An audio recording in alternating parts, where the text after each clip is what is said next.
वर्ण विचार एक ऐसा टॉपिक है जिसे ज्यादातर लोग नहीं पढ़ते हैं। संधि समास आपको समझ में नहीं आता है तो उसका कारण यही है भैया कि आपने ये टॉपिक नहीं पढ़ा है। ये बेसिक है हिंदी का, ये कह सकते हैं कि नींव का पत्थर है ये। और जब तक आपको बेसिक नहीं पता चलेगा आप कैसे आगे सब्जेक्ट को पढ़ सकते हैं। तो ये गलती सब लोग करते हैं, वर्ण विचार टॉपिक को नहीं पढ़ते हैं। सिलेबस में होने या नहीं होने से मतलब नहीं है, ये बेसिक है और बेसिक जब तक क्लियर नहीं होगा आपका आगे आपके चीजें क्लियर करना मुश्किल है। तो आज हम बेसिक स्टार्ट करेंगे। जो हिंदी व्याकरण पढ़ना चाहते हैं, हिंदी सब्जेक्ट पढ़ना चाहते हैं, उनके लिए ये टॉपिक बहुत महत्वपूर्ण है और मैं इसे याद नहीं करवाऊंगा, आपको समझाने का प्रयास करवाऊंगा। वर्ण, ध्वनि, अक्षर, स्वर, व्यंजन की परिभाषा हम सबसे पहले पढ़ने वाले हैं। उसके बाद में हम पढ़ेंगे कि वर्ण को दो भागों में बांटा गया है, स्वर और व्यंजन। स्वर क्या होते हैं, व्यंजन क्या होते हैं, कौन कौन से व्यंजन होते हैं, हिंदी में कितने वर्ण होते हैं, इन सभी के बारे में बात करेंगे। बेसिक है, यहां से हमारी नींव मजबूत होगी और नींव मजबूत होगी तो आपका हिंदी का घर मजबूत होगा। तो सबसे पहले हम स्टार्ट करते हैं परिभाषा से। काफी चैनल आप देख लेना, इनकी क्लियर परिभाषा कोई बता ही नहीं पाता है कि ध्वनि, वर्ण और अक्षर में क्या अंतर है। हम बहुत ही इजी तरीके से समझने का प्रयास करेंगे। सबसे पहले मैं आपको बताता हूं कि ध्वनि क्या होती है। अभी जो भी मैं बोल रहा हूं, मेरे मुख से जो भी निकल रहा है वे सभी क्या है, ध्वनियां है। इवन जो बाहर की आपकी नेचुरल आवाजें हैं, पशुओं के चलने की आवाज है, सांप के रेंगने की आवाज है, पत्तों के हिलने की आवाज है, हवा की आवाज है, आंधी की आवाज है, ये सभी ध्वनियां हैं। यानी जो भी साउंड आपको सुनाई दे रहा है वह भी ध्वनि है और उसकी सूक्ष्म इकाई को मान ले अपन तो उसे ध्वनि कहेंगे। भाषा की सबसे छोटी मौखिक इकाई, ध्यान रखना क्या, मौखिक इकाई ध्वनि कहलाती है। मैं बोल रहा हूं वे सार्थक ध्वनियां हैं और बाकी जो मैंने एग्जांपल बताए वे निरर्थक ध्वनियां हैं। तो भाषा की सबसे छोटी मौखिक इकाई की अगर कोई बात करेगा, एग्जाम में सवाल आया कि भाषा की सबसे छोटी मौखिक इकाई क्या होती है, तो आप क्या कहेंगे, सर भाषा की सबसे छोटी मौखिक इकाई ध्वनि होती है। तो ध्वनि के लिए आपने एक शब्द सीखा यहां से कि मौखिक इकाई है, भाषा की सबसे छोटी इकाई है। सबसे छोटी क्या होती है, ये जो आपके स्वर हो गए ए, आ, ई, क, ख, ये सभी आपके क्या है, इनको जब आप उच्चारित करोगे तो ये सभी क्या है, ये आपकी ध्वनि है। और इन्हीं ध्वनियों को अगर आप लिख दोगे, लिखने के लिए भाषा का प्रयोग होता है ना, इन्हीं ध्वनियों को आप लिख देंगे। जैसे कि मैंने ए को लिख दिया तो अभी ये क्या बन गया, ये वर्ण बन गया। यानी जब आप बोल रहे हैं तो ध्वनि है और उनको ही अगर आप लिख देते हैं तो वे क्या है, आपके वे आपके वर्ण है। मुख से उच्चारित ध्वनियों को लिखित रूप दे दिया जाता है तो उसे वर्ण कहा जाता है। वर्ण को आगे विभाजित नहीं किया जा सकता। एक लाइन और ऐड हुई है वर्ण में कि वर्ण को आगे विभाजित नहीं किया जा सकता। यह सूक्ष्मतम इकाई है। सूक्ष्मतम इकाई मौखिक तो क्या है, ध्वनि है, और लिखित क्या है, वर्ण है। चीज एक ही है, बोलने पे ध्वनि कहलाएगी और लिखने पे वर्ण कहलाएगी। तो ए, आ, क, हलंत, खलंत ये सभी क्या है, ये वर्ण है। हलंत क्यों लगा इसके बारे में समझेंगे। अक्षर क्या होता है, अक्षर को समझने के लिए हम एक एग्जांपल से समझते हैं कि अक्षर क्या होता है, अक्षर वर्ण में क्या डिफरेंस होता है। इसको समझने के लिए मैं आपके सामने एक शब्द लिखता हूं और मैंने शब्द लिखा, यहां पर लिखता हूं मैंने शब्द लिखा क, मैं, ल, कमल शब्द लिखा मैंने। अब कमल को मैं तोड़ता हूं, तो कमल को मैंने तोड़ा तो यहां पे मैंने कमल को तोड़ दिया, क को अलग कर दिया, मैं को अलग कर दिया और ल को अलग कर दिया। क, मैं, ल, इसको देखो थोड़ा क्लियर लिखते हैं, मैं। तो यहां पर आपने देखा क, मैं और ल, मैंने इसको तोड़ दिया। अब आगे भी मैं इसको तोड़ सकता हूं। क को मैं लिख सकता हूं क हलंत और ए। मैं को मैं लिख सकता हूं मैं हलंत और ये हो गया ए। ल को मैं लिख सकता हूं ल हलंत और ए। यानी कि जो क है आपके, इसको बोलो आप क। आप जब बोलोगे क, ख, ग, मैं, ल, तो आप देखेंगे लास्ट में ए स्वर आ रहा है। यानी जो ये क, मैं, ल, ये सभी व्यंजन है, इनके पीछे ए स्वर लगा हुआ है, स्वर के साथ में इन्हें बोला जाएगा। तो जब आप इस पूर्ण क को तोड़ेंगे तो इसको क, हलंत और ए में विभाजित कर सकते हैं। मैंने यहां पे सब में से ए स्वर निकाल लिया। जैसे आप बोलेंगे ना क, तो पीछे ए आ रहा है ना, उस ए को अलग कर लिया, अलग करने पर यहां हलंत बचेगा। यह हलंत क्या होता है, यह हलंत अर्ध स्वरूप होता है। जैसे आपने लिखा क्या, तो क्या में जो आधा क आ रहा है ना, ये आधा क ही ये क हलंत है, आधा मैं ही ये मैं हलंत है। तो हलंत स्वरूप का मतलब हो गया किसी व्यंजन वर्ण का अर्ध स्वरूप। तो यहां पे हमने क को क हलंत और ए में विभाजित कर लिया, मैं को मैं हलंत और ए में विभाजित कर लिया, ल को ल हलंत और ए में विभाजित कर लिया। अब मैं इनको आगे विभाजित कर सकता हूं क्या, अब मैं इनको आगे विभाजित नहीं कर सकता। इन वर्णों को आगे विभाजित नहीं कर सकता। जिनको आगे विभाजित नहीं किया जा सकता उनको क्या कहते हैं, उनको वर्ण कहते हैं। तो ये सभी आपके वर्ण हो गए, जिनमें से ए आपके स्वर है, क हलंत, मैं हलंत और ल हलंत आपके व्यंजन है। तो फिर ये सर कै क्या है, मैं क्या है, ल क्या है, वर्ण अगर ये है तो फिर ये क्या है? ये आपके अक्षर है। अक्षर की परिभाषा क्या है? जिस ध्वनि या ध्वनि समूह का उच्चारण एक श्वास के एक ही आघात में हो जाए, एक साथ में जो बोला जाए, एक श्वास के एक ही आघात में जिसका उच्चारण हो जाए। क्या बोलना चाह रहा है? जैसे कि मैं कमल बोलूंगा तो आप देखना, ध्यान देना, कमल, तो यहां पे गेप आ रहा है बीच में, कै म ल, इस तरह से गेप आ रहा है। लेकिन जब मैं कै बोलूंगा तो वो एक श्वास के एक ही आघात में बोला जाएगा। तो यहां पर ये कहना चाह रहा है कि जो कै म ल ये सभी क्या होते हैं? ये अक्षर होते हैं, और इनको तोड़ने पर जो प्राप्त होते हैं वे क्या होते हैं? वे आपके वर्ण होते हैं। तो जो व्यंजन होंगे आपके, जैसे कि कै ख ग घ अंग च छ ज, उनमें अगर हलंत लगा हुआ होगा, हलंत स्वरूप होगा, तो वे क्या होंगे? वे आपके वर्ण होंगे। और हलंत नहीं होगा तो वे आपके अक्षर होंगे। अच्छा, एक और शब्द लेता हूं मैं, एक और शब्द यहां पर हम लेते हैं, और वो शब्द हो गया आज। आज को भैया अलग अलग करो तो आप देखेंगे यहां पे आ हो गया, और ये आपके जय हो गया। और तोड़ दो, और तोड़ोगे आप तो इधर आ हो गया, आ को हम इससे ज्यादा नहीं तोड़ सकते, और ये जय हो गया, जय हलंत हो गया, और ये ए हो गया। तो यहां पर आपने देखा कि जय, आ और ए ये क्या है? ये आपके वर्ण है। और इसको एक बार में तोड़ा आपने, आ और जय, ये क्या आपके अक्षर है। तो सर समझ में आ गया व्यंजन में तो कि यहां पर जय और जय हलंत में हलंत वाला तो आपके वर्ण है, और बिना हलंत का जो पूर्ण स्वरूप में लिखा जा रहा है वो आपके क्या है? अक्षर है। लेकिन इस आ स्वर का क्या? तो जो स्वर होते हैं ना भैया, वे स्वर क्या होते हैं? वे स्वर आपके अक्षर भी होते हैं और वर्ण भी होते हैं, क्योंकि उनको आगे तोड़ा नहीं जा सकता। तो यहां से आपने क्या सीखा? ध्वनि, वर्ण और अक्षर में क्या सीखा आपने? जब ध्वनि क्या होती है? सब भाषा की सबसे छोटी मौखिक इकाई, अगर उच्चारित करोगे तो वो ध्वनि होगी। अगर आप उसको लिख दोगे और जिसे आगे विभाजित नहीं किया जा सकता तो वो क्या हो गया? वर्ण हो जाएंगे। अक्षर क्या होते हैं? यहां से हमने सुखा श्वास के एक ही आघात में बोल दिया जाए, इसे आगे विभाजित कर सकते हो आप हलंत स्वरूप में। तो यह हो गई ध्वनि, वर्ण और अक्षर की परिभाषा।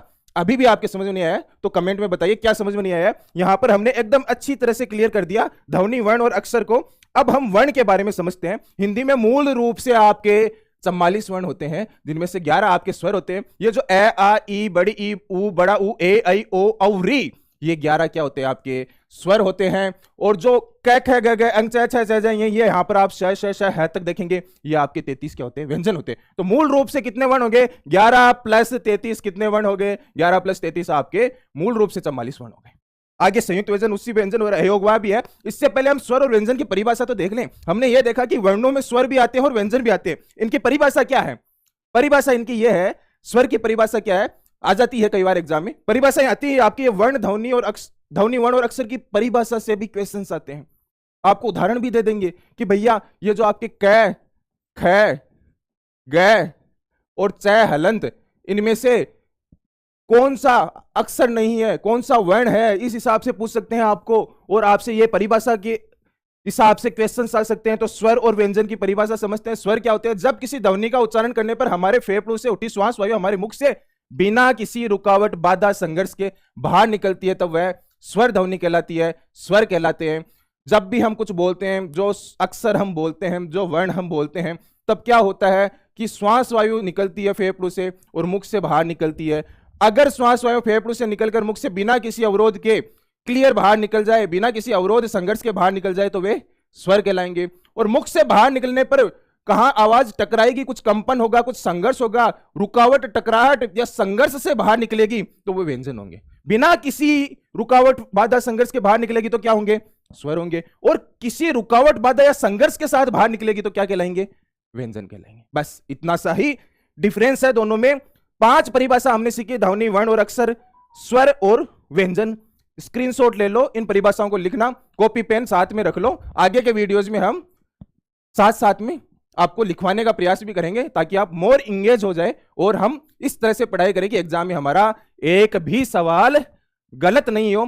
5 परिभाषा हमने सीख ली है। वर्ण को हमने देखा कि मूल रूप से वर्ण 44 होते हैं, जिनमें 11 स्वर होते हैं। और जो बचपन से आप पढ़ते आए हो, क, ख, ग, घ, इनको हम व्यंजन कहते हैं। हलंत स्वरूप का मैंने मतलब बता दिया। अर्ध स्वरूप होता है, क्योंकि ये वर्ण है इसलिए हलंत है। और इस हलंत में अगर ए स्वर जुड़ता है, इस हलंत में अगर ए स्वर जुड़ता है तो आपके पूर्ण क का निर्माण हो जाता है। और इस पूर्ण क को क्या कहते हैं? इस पूर्ण क को आप क्या कहेंगे? इस पूर्ण क को आप अक्षर कहेंगे। क, हलंत और ए ये क्या हो गए? ये आपके ये वर्ण हो गए जो हम पढ़ रहे हैं। समझ में आ रहा है?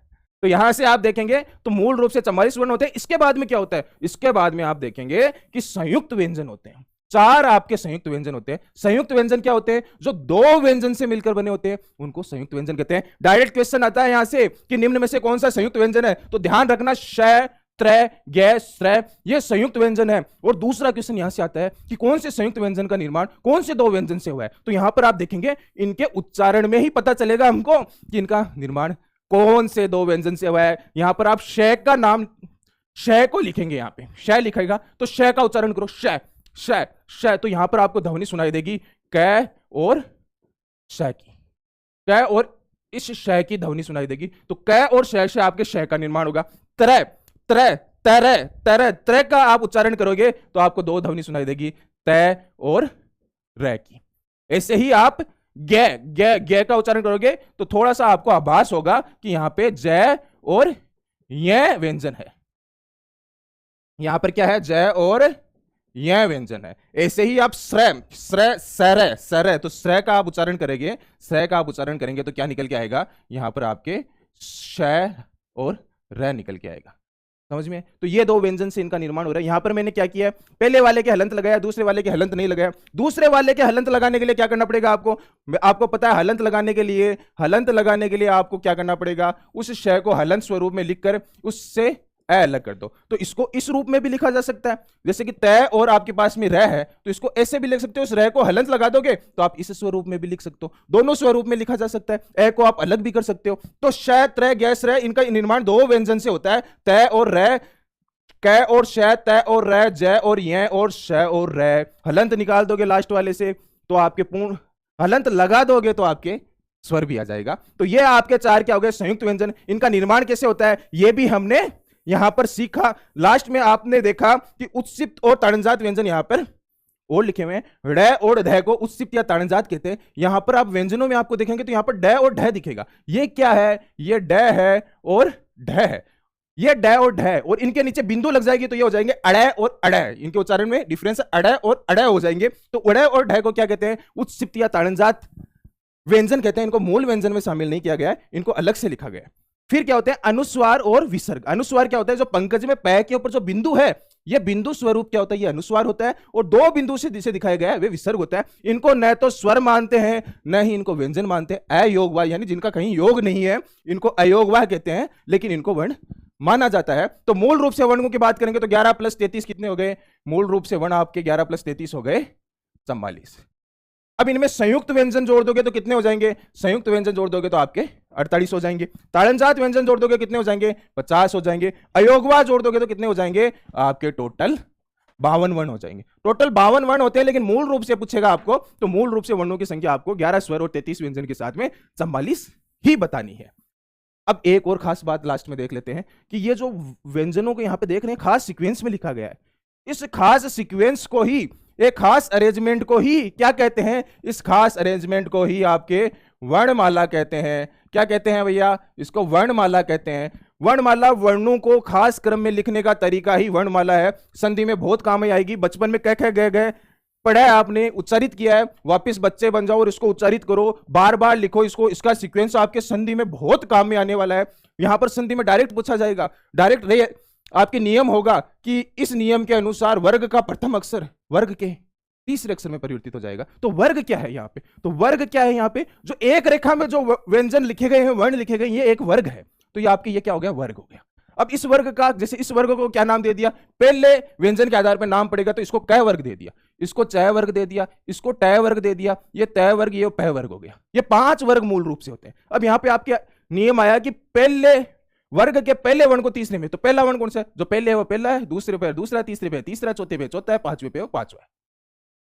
क ख ग ग अंग च छ ज ज य ट ठ ड ढ न त थ द द न प फ ब भ म। इसको याद कर लेना, ज्यादातर को याद है, याद नहीं है तो याद कर लेना। डायरेक्ट यही क्वेश्चन आएगा कि यही नियम आएगा कि पहले को तीसरे में परिवर्तित कर देंगे, दूसरे को चौथे में। तो यहां पर आप इसको याद करने से वे सवाल हल होंगे। तो वर्णमाला भी आपको याद करनी है। आज के वीडियो में हमने 5 परिभाषाएं सीखी, वर्ण की, ध्वनि की, अक्षर की, स्वर की, व्यंजन की। फिर हमने सीखा कि वर्ण कितने होते हैं, टोटल वर्ण कितने होते हैं, मूल रूप से कितने होते हैं, संयुक्त व्यंजन क्या होते हैं, किस किस व्यंजन से संयुक्त व्यंजन बने हुए होते हैं। उत्सित ताड़जात के बारे में सीखा, अयोगवाह के बारे में सीखा।